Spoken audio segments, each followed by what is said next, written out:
Hello everyone, and welcome back to Land Design Academy. I'm glad you're here for another technical brief.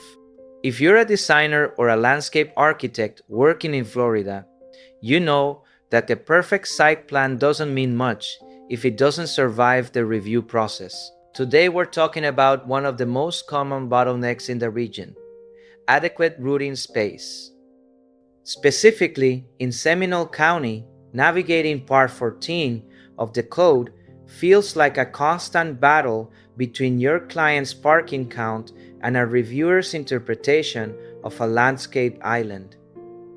I'm breaking down why your islands need to be at least 8 feet wide and how to prove your design with the intent to stop the revision cycles before they start.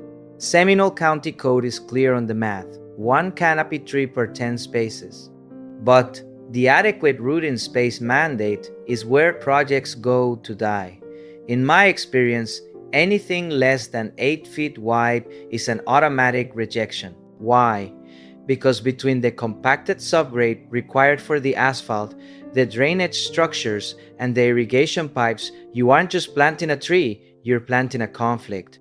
Without enough width, those trees are set up to fail, and reviewers know it. My tip for smoother approval: stop just following the code and start proving the intent. I've started cross-checking my designs with FDOT root protection standards and documenting specific soil amendments right in the initial submittal. When you show the reviewer you've accounted for the physical reality of shade versus stormwater, the conversation changes from not enough space to comprehensive design. At the end of the day, we aren't just trying to check a box for a permit or satisfy a reviewer's checklist.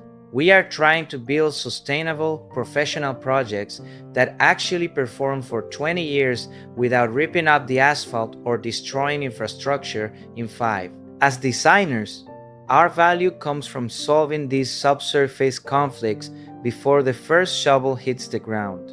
When we bridge the gap between regulatory requirements and biological reality, we create better outcomes for our clients and our communities.